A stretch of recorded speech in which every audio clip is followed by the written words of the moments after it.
Hello everyone, कैसे हैं आप सभी लोग। आज हम करने वाले हैं सब्जेक्ट वर्ब एग्रीमेंट। इसके कुछ जो रूल्स हैं उनको आज हम पढ़ेंगे। इसकी कुछ एरर्स हैं उनको आज हम करेंगे और एरर्स के साथ साथ ही हम इसके रूल्स को पढ़ते जाएंगे। इतनी एरर्स अगर आपने सब्जेक्ट वर्ब एग्रीमेंट में कर ली तो यकीन मानिए इसके बाहर क्वेश्चन बहुत ही रेयर है कि आपसे पूछा जाए। इसी में आपका सब कुछ जो है हो जाएगा अगर आपने इसको अच्छे से पढ़ लिया तो। अब इसके पढ़ने के बाद आपको क्या करना है, आपको सिर्फ उससे प्रैक्टिस करनी है और कुछ भी नहीं करना है इसके अलावा। ठीक है, तो शुरू करते हैं। पहला क्वेश्चन आप देख सकते हैं, एरर है ये। बताइए इसमें क्या एरर हो सकती है। 2 miles beyond that pasture was seen hundreds of cattle including some lambs। इसमें क्या हो सकता है, कुछ आइडिया लग रहा है आप लोगों को। देखो, सबसे पहले किसी भी सेंटेंस में, चाहे वो किसी भी चैप्टर का क्यों ना हो, सबसे पहले आपको ढूंढना होता है सब्जेक्ट। उसका अगर आपने सब्जेक्ट ढूंढ लिया तो आपकी 40% प्रॉब्लम्स वहीं से सॉल्व हो जाएंगी। अब जैसे ये है, यहाँ पे सब्जेक्ट क्या दिख रहा है आपको, ढूंढिए। दूसरी चीज़ आपको क्या देखनी होती है, दैट इज़ वर्ब। जो वर्ब है वो कौन सी लगी हुई है और कौन सी वर्ब, हेल्पिंग वर्ब। अगर आपने सब्जेक्ट ढूंढ लिया और फिर आपने हेल्पिंग वर्ब ढूंढ ली तो आपकी जो एरर्स हैं वो 70% वहीं से सॉल्व हो जाएंगे। अब बचता है आपका 30% बचता है। ठीक है, वो कहाँ से होगा, अब आपको ढूंढना है वर्ब। वर्ब अगर आपने ढूंढ लिया तो आपकी 100% एरर्स जो हैं किसी भी चैप्टर क्यों ना हो, लगभग लगभग जो है सॉल्व हो जाती हैं। ये एक, इसको मैं बोलता हूँ रामबाण। आपने इंग्लिश में सुना होगा, पेनेसिया इसको बोलते हैं, मैं इसको यही बोलता हूँ। सब्जेक्ट ढूंढ लिया, हेल्पिंग वर्ब उसके हिसाब से लग जाएगी और वर्ब भी उसी के हिसाब से लग जाएगी। ठीक है, ये चीज़ें आपको ढूंढना हर एक क्वेश्चन में, हर एक एरर में आना चाहिए। अगर ये नहीं आता है तो कहीं ना कहीं इंग्लिश में आप बहुत पीछे जा रहे हो। क्लियर है। जैसे यहाँ पे अगर हम सब्जेक्ट ढूंढें, 2 miles बियॉन्ड दैट पास्चर, ठीक, was seen hundreds of cattle including some lambs. यहाँ पे हमें क्या दिख रहा है, सब्जेक्ट, दैट इज़ कैटल, क्योंकि कैटल ही है ना, कैटल ही है जो हमें यहाँ पे सब्जेक्ट दिख रहा है। ठीक है, वॉज सीन। अब ये कैटल क्या है हमारा, अनकाउंटेबल नाउन है या नहीं है। भाई कैटल एक प्रजाति है, उसमें कितने भी सारे हो सकते हैं। क्लियर है, आगे बात समझ में। इस वजह से यहाँ पे इसके अकॉर्डिंग हम लगाएंगे हेल्पिंग वर्ब। देखिए सब्जेक्ट मिला हमको, फिर में देखिए हेल्पिंग वर्ब, वो क्या होगी यहाँ पे, वर्ब। क्यों, क्योंकि अनकाउंटेबल नाउन से हम क्या लगाते हैं,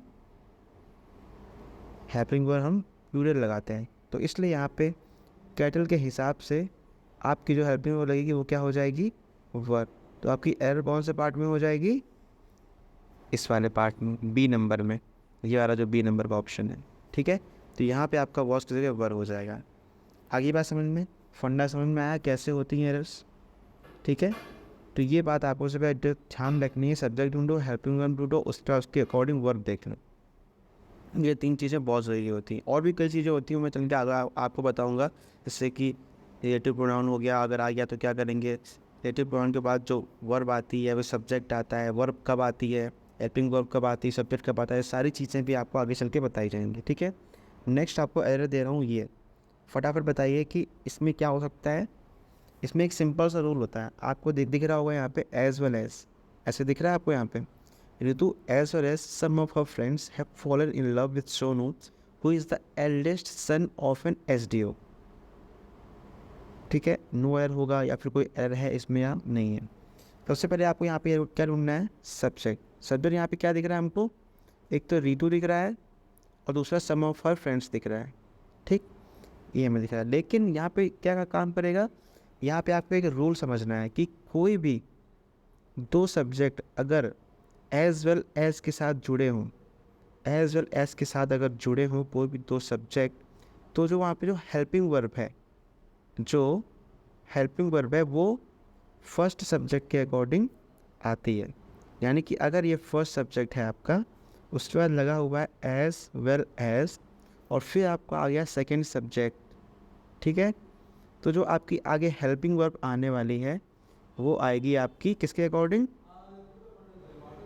अकॉर्डिंग टू फर्स्ट सब्जेक्ट। इस रूल को आपको याद कर लेना है, ठीक है। आगे बात समझ में। तो यहाँ पे क्या लगा है, हैव, और हमारा फर्स्ट सब्जेक्ट क्या है, रीतु। रीतु क्या है, सिंगुलर है, तो सिंगुलर के हिसाब से यहाँ पे हैव की जगह आपका हैज़ हो जाएगा। सिंपल सा लॉजिक है और इसमें और कुछ भी नहीं। क्लियर है, फंडा समझ में आया यहाँ पे, ये रूल आपको याद कर लेना है, ठीक है। देखो इसमें सेम चीज़ हुई है, सब्जेक्ट पहले ढूंढा, उसका हमने हेल्पिंग वर्ब ढूंढी, उसके हम देखेंगे वर्ब, क्योंकि वर्ब हमें देखने की यहाँ पे ज़रूरत ही नहीं है, क्योंकि हैज़ है, हैव है, तो यहाँ पे ऑब्वियस बात है, आपको पता होगा कि यहाँ पे फॉलोअर लगना ही लगना है, ठीक है। आगे बात समझने की, आपको पता होगा हैज़ हैव के साथ वर्ब की थर्ड फॉर्म लगती है, ठीक है। इतना तो सेंस आप लगा ही सकते हैं, ठीक है। तो ये चीज़ें सब्जेक्ट, हेल्पिंग वर्ब, वर्ब ज़रूर से ज़रूर आपको सीखनी है, ढूंढना किसी भी सेंटेंस में। तो ये क्लियर हो गया, यहाँ पे एरर कहाँ पे होगी, हैव की जगह यहाँ पे हैज़ होगा। क्लियर है, इस रूल याद कर लो। एज वेल एज जब भी आएगा तो उसमें जो हेल्पिंग वर्ब आएगी वो फर्स्ट सब्जेक्ट के अकॉर्डिंग आएगी, ठीक है। नेक्स्ट आपको एरर दे रहा हूँ, ये फटाफट बताइए इसमें क्या होने वाला है। More than one successful candidate have taken the interview for one of the popular magazines being published from Delhi. यहाँ पे मैं आपको दो रूल बताता हूँ। पहला, अगर वन ऑफ करके, वन ऑफ के बाद कोई भी नाउन अगर आ रहा है, वन ऑफ के बाद कोई भी नाउन आ रहा है, तो वो पहली बात तो प्लूरल में बनेगा, प्लस उसके बाद जो हेल्पिंग वर्ब आएगी वो सिंगुलर होगी, ठीक। जैसे कि यहाँ पे हम देख रहे हैं, यहाँ पे लिखा हुआ one of the popular magazines, one of आया, तो उसके बाद जो नाउन आएगा यहाँ पे वो आपका प्लूरल ही होगा। इस बात को आपको ध्यान रखना है, ये रूल नोट कर लो तुरंत, ठीक है। ये बच्चे यहाँ गलती कर देते हैं, ठीक। और इसके बाद जो भी हेल्पिंग वर्ब आएगी वो कौन सी आएगी, सिंगुलर, ठीक। सिंगुलर हेल्पिंग वर्ब भी आती है। आगे बात समझ में, प्लूरल नहीं आती है, क्लियर है बात, ठीक है। तो यहाँ पे आप एरर ढूंढो कहाँ पे होगी। More than one successful candidate have taken the interview for one of the popular magazines being published from Delhi. देखो यहाँ पे क्या हो रहा है, इसका सॉल्यूशन अगर हम देखें तो क्या होगा, एक रूल याद कर लो, जहाँ पर मैनी आ जाए, मोर देन वन आ जाए, ऐसा कुछ अगर आ जाता है तो वहाँ पर आपको जो हेल्पिंग लगानी है वो सिंगुलर ही लगानी है, इस बात को ध्यान रखना। और यहाँ पे क्या लगी हुई है, हैव लगा हुआ है, हैव की जगह क्या आ जाएगा, हैव की जगह आ जाएगा आपका हैज़। क्लियर, ओके रिपोर्ट है, समझ में आई बात। हैव की जगह क्या आएगा, हैज़। सिंपल सी बात ही है, इस रूल को भी आपको याद करना है। ये सब सब्जेक्ट एग्री वर्ब एग्रीमेंट के रूल्स हैं, ये सब आपको याद करना है, ठीक है। आई बात समझ में। तो यहाँ पे क्या हो जाएगी हमारी, हैव की जगह हो जाएगा has. Is it clear. Next error देखते हैं। The request of the workers union that their wages should be increased were supported by a vast majority. सबसे पहले हमें क्या ढूंढना है, सब्जेक्ट। सब्जेक्ट क्या है यहाँ पे, फटाफट ढूंढो। सब्जेक्ट क्या है हमारा, द रिक्वेस्ट, ठीक।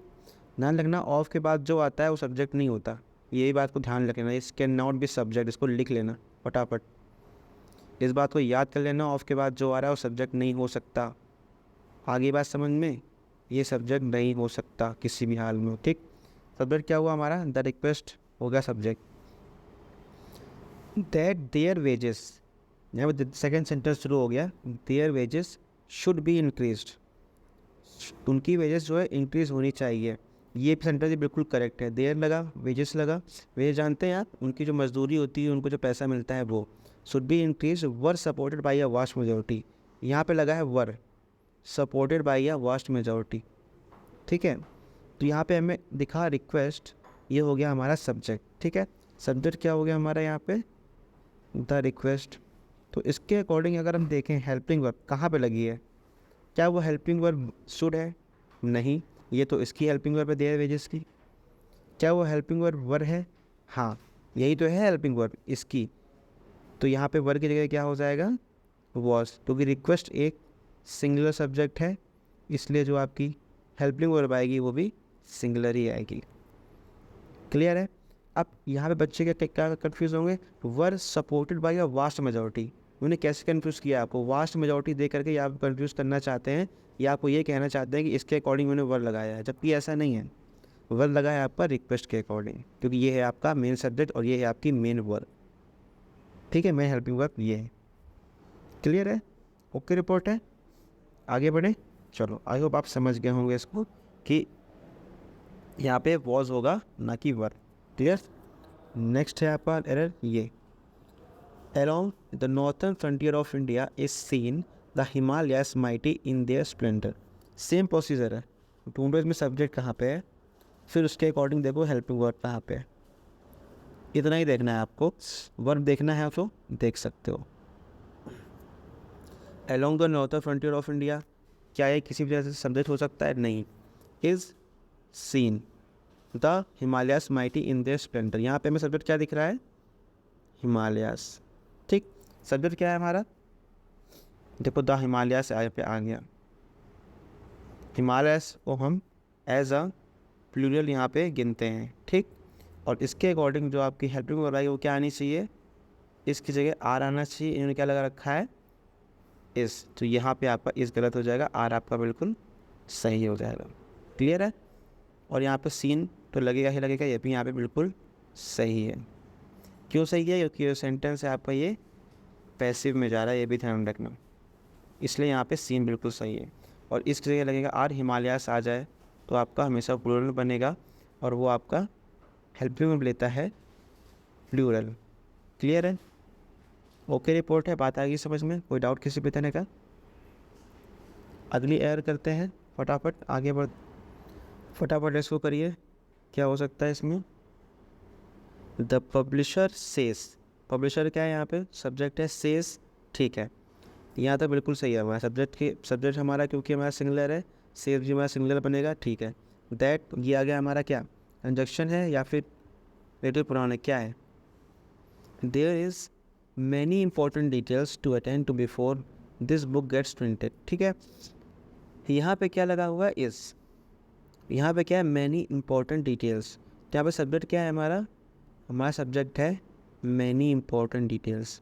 तो अगर हमारा ये सब्जेक्ट है तो ये हमारा प्लूरल है कि सिंगुलर है? प्लूरल है। तो अगर ये प्लूरल है तो यहाँ पे इसलिए इन्होंने क्यों लगाया हुआ है? इसकी जगह क्या आएगा? इसकी जगह आएगा आर। क्लियर है? इसकी जगह आएगा यहाँ पे आर। आगे बात समझ में? देखो सब्जेक्ट ढूंढ करके और हेल्पिंग में ढूंढ करके आपकी जो एरर्स है वो कितनी जल्दी सॉल्व हो रही है। ठीक है, ये आपका फर्स्ट क्लॉज है, ये आपका सेकंड क्लॉज है। फर्स्ट क्लॉज बिल्कुल सही है, सेकंड क्लॉज में यहाँ पे इसकी जगह आ रहा है क्योंकि यहाँ पे जो सब्जेक्ट है वो प्लूरल है। इसमें एक और बात आपको बताता हूँ, अगर आपका फर्स्ट क्लॉज सिंगुलर है उसके बाद दैट लगा हुआ है तो जो सेकंड क्लॉज है आपका वो भी सिंगुलर ही आएगा। इस बात को ध्यान रखना। ऐसा नहीं कि यहाँ पे से है तो यहाँ पे आपने वॉश कर दिया, गलत हो जाएगा। अगर फर्स्ट क्लॉज प्लूरल है सेकंड क्लॉज भी आएगा प्लूरल ही आएगा, इस बात को ध्यान रखना। अगर यहाँ पे सेड होता तो यहाँ पे वॉज आता या फिर वर आता। क्लियर है बात? लेकिन यहाँ पे सेज था इसलिए यहाँ पे इज़ और आर आया है।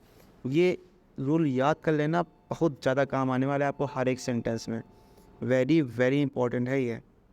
और ये रूल क्या है? एक तरह की अंडरस्टैंडिंग है जो हमें समझनी है। इसको कोई रूल आपको नहीं बताता कि ये सिंगुलर है तो ये भी सिंगुलर होने वाला, ऐसा कोई नहीं बताता आपको। मैं बता रहा हूँ आपको, अगर ये सिंगुलर है तो ये भी सिंगुलर होगा, अगर फर्स्ट प्लूरल है तो सेकंड क्लॉज भी प्लूरल होगा। क्लियर? आगे बात समझ में? आगे बढ़, ये रही आपकी नेक्स्ट है, his politics is not good so we have suggested to him that he should read Gandhi, Nehru and Karl Marx. ठीक है, his politics is not good, subject क्या है हमारा? ये।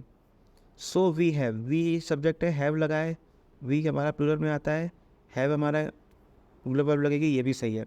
हैव के बाद सब्जेक्ट आता है वर्ब, ये भी वर्ब हमारी सही है। To him that he should, हमारा जो नेक्स्ट क्लॉज है वो शुरू हुआ, दैट ही शुड रीड, उसे पढ़ना चाहिए। यहाँ पे शुड भी ठीक है, ही भी ठीक है।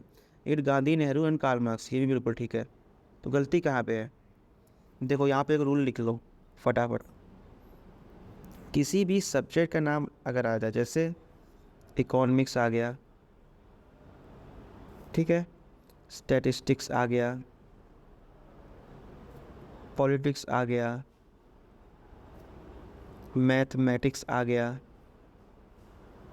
ये अपने साथ हेल्पिंग वर्ब जो लेते हैं वो सिंगुलर लेते हैं, ठीक।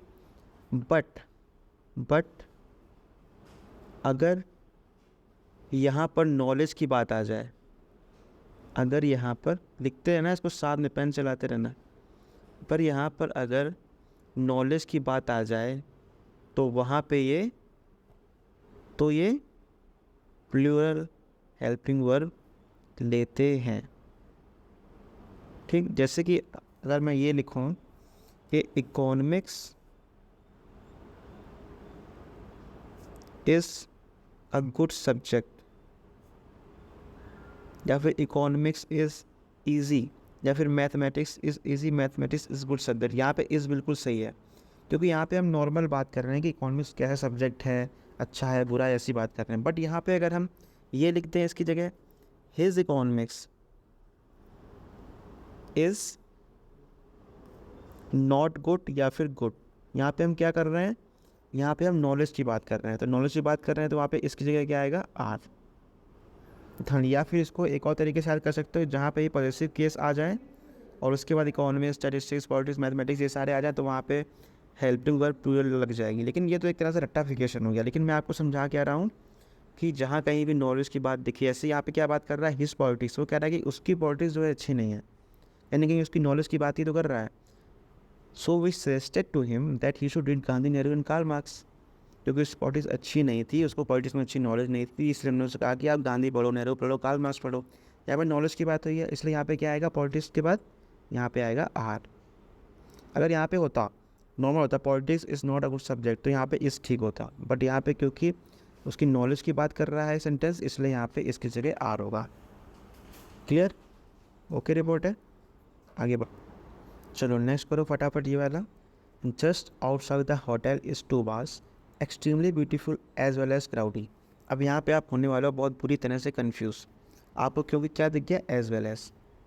तो आपको क्या लग रहा होगा कि ये एक्सट्रीमली ब्यूटीफुल जो है और जो क्राउडी है, यहाँ पे सब्जेक्ट आप इसको ढूंढ रहे होगे। या तो इसको पहला सब्जेक्ट समझ लोगे, या तो इसको समझ लोगे, या तो इसको दूसरा समझ लोगे सब्जेक्ट, या तो एक्सट्रीमली ब्यूटीफुल को दूसरा सब्जेक्ट समझ लोगे। पर ये दोनों चीज़ें यहाँ पे बिल्कुल ही गलत है। इन्होंने सिर्फ आपको ये कंफ्यूज करने के लिए दिया हुआ है, क्योंकि यहाँ पे जो आपको सेंटेंस दिख रहा है, सेंटेंस क्या दिख रहा है, just outside the hotel, hotel के जस्ट बाहर इस 2 bars, कितने बार हैं, 2 बार हैं। तो यहाँ पे सब्जेक्ट क्या हुआ, अगर मैं कहूँ रामू अच्छा लड़का नहीं है, तो रामू ही तो है जो अच्छा लड़का नहीं, तो रामू ही सब्जेक्ट हुआ ना, ठीक है। तो होटल के बाहर 2 बार है, 2 बार कहाँ पे हैं, होटल के बाहर है। क्या है बाहर, 2 बार, तो यही तो आपका होगा सब्जेक्ट यहाँ पे। आ रही बात समझ में? सब्जेक्ट अगर आपने ढूंढ लिया तो बहुत ही इजीली कर लोगे। अब सब्जेक्ट हमने ढूंढ लिया 2 बार से, कितने बार है, 2 बार से, तो ये प्लूरल हुआ कि नहीं हुआ। तो इसके अकॉर्डिंग वर्ब कौन सी आएगी, प्लूरल ही आएगी ना। तो यहाँ पे क्या लगेगा, इसकी जगह are. This is that much simple. Clear है? ओके रिपोर्ट है, आगे बात समझ में। तो यहाँ पे as well as, crowdy, extremely beautiful, इनका कुछ खास रोल है ही नहीं यहाँ, क्योंकि ये जो है इन्होंने अलग बना दिया और इसको जो है अलग बना दिया, ठीक है। अगर जस्ट इसके बाद सब्जेक्ट होता, इसके बाद मतलब जस्ट हेल्पिंग वर्ब होती, अगर extremely beautiful and as well as crowdy, तो कहीं ना कहीं आप सोच भी सकते थे। बट स्टिल ये भाई साहब आपकी सिर्फ क्वालिटीज़ बता रहा है कि वो ऐसा भी है और वैसा भी है, ब्यूटीफुल भी है और प्राउडी भी है। यहाँ पे कोई सब्जेक्ट नहीं बता रहा कि Ram as well as Shyam came here, ऐसा कुछ नहीं बता रहा हो। क्लियर है बात? तो यहाँ पे क्या हो जाएगा, इसकी जगह आर हो जाएगा, क्योंकि हमारा सब्जेक्ट जो है प्लूरल है, ठीक। नेक्स्ट सेंटेंस करते हैं, फटाफट बताइए। We should not forget that we have a right to criticise, but at the same time each of us have to remember the duty also. We should not, we subject है, should not लगाया, सही है। Forget verb भी ठीक है, that ठीक है। नया क्लॉज स्टार्ट हो रहा है, नया क्लॉज में वी हमारा सब्जेक्ट है, वी के अकॉर्डिंग हैव आएगा, सही है, सही है, प्लूरल है। और राइट टू क्रिटिसाइज, यानी क्रिटिसाइज करने का राइट है, आलोचना करने का। But at the same time, उसी समय पर, each of us have, each of अस यहाँ पर सब्जेक्ट के आएगा कि नहीं आएगा। और ईच लगा हो किसी भी सेंटेंस में, एवरी लगा हो किसी भी सेंटेंस में, तो वहाँ पर जो हेल्पिंग वर्ब आती है वो क्या आती है, प्लूरल आती है, ठीक। उसके बाद आपको एक और चीज़ याद रखनी, ईच ऑफ या एवरी ऑफ कुछ भी आ जाए, उसके बाद जो आपका नाउन आएगा क्या आएगा, वो प्लूरल ही आएगा। बस यहाँ पे आपको दिख रहा है अस, यहाँ प्लूरल है कि नहीं है, जो भी आएगा प्लूरल आएगा। लेकिन उसके बाद जो हेल्पिंग वर्ब आएगी वो आपकी सिंगुलर आएगी, ध्यान रखना। तो यहाँ पे हैव की जगह क्या हो जाएगा, हैज़। इतना सा रूल है और इसमें कुछ भी नहीं है। ईच ऑफ आ जाए, एवरी ऑफ आ जाए, ठीक है, वन ऑफ भी आ जाए तो भी सेम ही रूल यहाँ पे काम करता है। क्लियर है बात? ओके रिपोर्ट है, समझ में आ गई बात? आगे बढ़ा जाए, चलो।